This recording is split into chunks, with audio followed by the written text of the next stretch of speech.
ನಮಸ್ತೆ. So BSc ಅಗ್ರಿಕಲ್ಚರ್ದು ನಾವು course detail ಹೇಳಿದ್ದೆ, ಫೀಸ್ ಹೇಳಿದ್ದೆ, ಮತ್ತೆ ಎಲಿಜಿಬಿಲಿಟಿ ಕ್ರೈಟೀರಿಯಾ ಹೇಳಿದ್ದೆ. ಇವತ್ತು ಕರಿಯರ್ ಆಪ್ಷನ್ಸ್ ಮತ್ತೆ ಸ್ಯಾಲರಿಗಳ ಬಗ್ಗೆ ನೋಡೋಣ. ಓಕೆನಾ? ಅಂದ್ರೆ ಇನಿಷಿಯಲ್ ಡೇಸ್ ಅಲ್ಲಿ ನೀವೀಗ BSc ಅಗ್ರಿ ಮಾಡಿ ಜಾಯ್ನ್ ಆಗ್ತೀರಾ ಗೊತ್ತಾ, ಅವಾಗ ನೀವು ಸ್ಯಾಲರಿ ಎಷ್ಟು ಎಕ್ಸ್ಪೆಕ್ಟ್ ಮಾಡ್ಬೋದು, ಮತ್ತೆ ನಿಮ್ಗೆ ಯಾವ್ದೆಲ್ಲ ಕರಿಯರ್ ಆಪ್ಷನ್ಸ್ ಇದೆ ಅಂತ ಈ ವಿಡಿಯೋದಲ್ಲಿ ನೋಡೋಣ. ಓಕೆನಾ?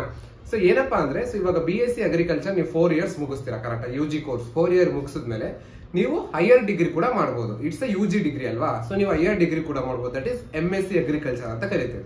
ನೀವು ಅದನ್ನ ಮಾಡಿ ನೀವು ಏನೋ ಪ್ರೊಫೆಸರ್ ಆಗಿ ಕೂಡ ವರ್ಕ್ ಮಾಡಬಹುದು ಕರೆಕ್ಟ್. ಯೂನಿವರ್ಸಿಟಿಲಿ ನೀವು ಪ್ರೊಫೆಸರ್ ಆಗಿ ಕೂಡ ವರ್ಕ್ ಮಾಡಬಹುದು.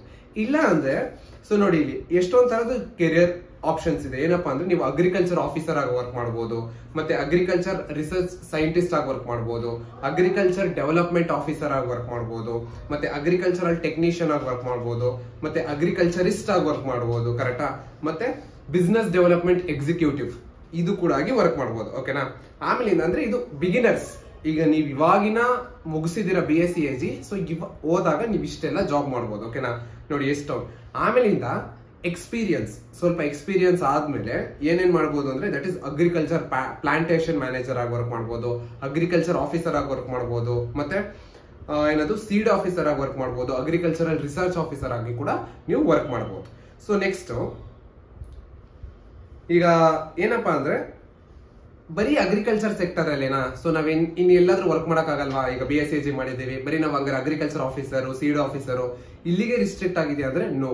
ನೀವು ಅಗ್ರಿಕಲ್ಚರ್ ಬಿಟ್ಟು ಬೇರೆ ಇದ್ರಲ್ಲೂ ಕೂಡ ವರ್ಕ್ ಮಾಡಬಹುದು. ಏನಪ್ಪಾ ಅಂದ್ರೆ, ಬ್ಯಾಂಕ್ ಸೆಕ್ಟರ್ ಅಲ್ಲಿ ವರ್ಕ್ ಮಾಡಬಹುದು, ಮತ್ತೆ ಡಿಫೆನ್ಸ್ ಸೆಕ್ಟರ್ ಅಲ್ಲಿ ವರ್ಕ್ ಮಾಡಬಹುದು, ಮತ್ತೆ NGOs ಅಲ್ಲಿ ವರ್ಕ್ ಮಾಡಬಹುದು, ಕಾರ್ಪೊರೇಟ್ ಹೌಸಸ್ ಅಲ್ಲಿ ವರ್ಕ್ ಮಾಡಬಹುದು, ಅಗ್ರಿಕಲ್ಚರ್ ಜರ್ನಲಿಸಂ ಕೂಡ ಮಾಡಬಹುದು. ತುಂಬಾ ಆಪ್ಷನ್ಸ್ ಇದೆ. ಓಕೆನಾ?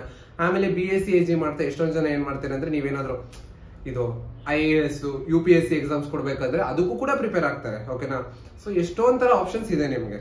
ಬಿಕಾಸ್ ನಮ್ಗೆಲ್ಲ ಗೊತ್ತಿದೆ, agriculture is the largest economy in the ಕರೆಕ್ಟಾ? ನಮ್ಗೆ ಯಾವ್ದಪ್ಪ ಅಂದ್ರೆ, agriculture is the back bone of our nation. So agriculture ತುಂಬಾ ಇಂಪಾರ್ಟೆಂಟ್ ಆಗುತ್ತೆ. ಆಮೇಲಿಂದ ಸ್ಯಾಲರಿ ಪ್ಯಾಕೇಜಸ್. ಓಕೆನಾ? ಇವಾಗ ನಾನು ಸ್ವಲ್ಪ ಹೇಳಿದೆ ಕರೆಕ್ಟಾ? ಸೊ ಎಷ್ಟು ಬರ್ಬೋದು ಅಂದ್ರೆ ಒಂದು ವರ್ಷಕ್ಕೆ ಆನ್ಯುವಲ್ ಆಗಿ ನೀವೇನಾದ್ರೂ ಸೀನಿಯರ್ ಪ್ರಾಡಕ್ಟ್ ಮ್ಯಾನೇಜರ್ ಆದ್ರೆ ನಿಮ್ಗೆ 14 ಲಕ್ಷ ಸಿಗುತ್ತೆ ವರ್ಷಕ್ಕೆ.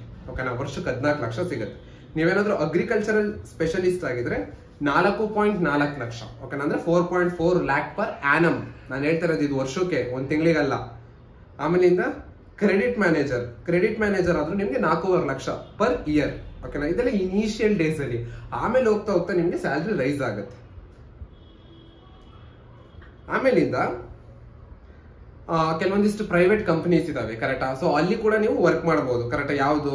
So that is JK agri genetics ಅಂತ ಇದೆ, ಮತ್ತೆ ನಮ್ಗೆಲ್ಲ ಗೊತ್ತಿದೆ ಮಹೀಂದ್ರ ಅಗ್ರಿ ಆಗಿರ್ಬೋದು, ಟಾಟಾ ಅಗ್ರಿಕೋ ಆಗಿರ್ಬೋದು, ರಿಲಯನ್ಸ್ ಫೌಂಡೇಶನ್.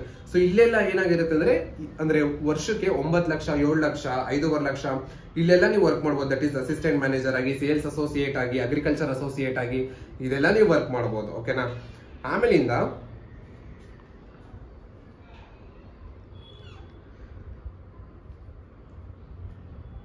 ಸೊ ಇಷ್ಟೆಲ್ಲ ಇದೆ ನೋಡಿ, ಎಷ್ಟು ಕೆರಿಯರ್ ಆಪ್ಷನ್ಸ್ ಇದೆ. ನೀವು ಪ್ರೈವೇಟ್ ಜಾಬ್ಸ್ ಅಲ್ಲಿ ಹೋಗ್ಬೋದು, ಅಥವಾ ಎಂಟ್ರೆನ್ಸ್ ಕೂಡ ಕೊಡಬಹುದು, ಅಥವಾ ನೀವು ಪ್ರೊಫೆಸರ್ ಕೂಡ ಆಗ್ಬೋದು. ಸೊ ಫಸ್ಟ್ ಇನಿಷಿಯಲ್ ಡೇಸ್ ಅಲ್ಲಿ ಸ್ಟ್ರಗಲ್ ಮಾಡ್ಲೇಬೇಕಾಗುತ್ತೆ. ಸ್ವಲ್ಪ ಸಂಬಳ ಕಮ್ಮಿ, ಬಟ್ ನಿಮ್ಗೆ ಎಕ್ಸ್ಪೀರಿಯನ್ಸ್ ಆಗ್ತಾ 14 ಲಕ್ಷ ಪರ್ ಆನಮ್ ವರೆಗೂ ಹೋಗುತ್ತೆ ನಿಮ್ ಸ್ಯಾಲರಿ ಸೀನಿಯರ್ ಆಫೀಸರ್ ಆದ್ಮೇಲೆ. ಓಕೆನಾ?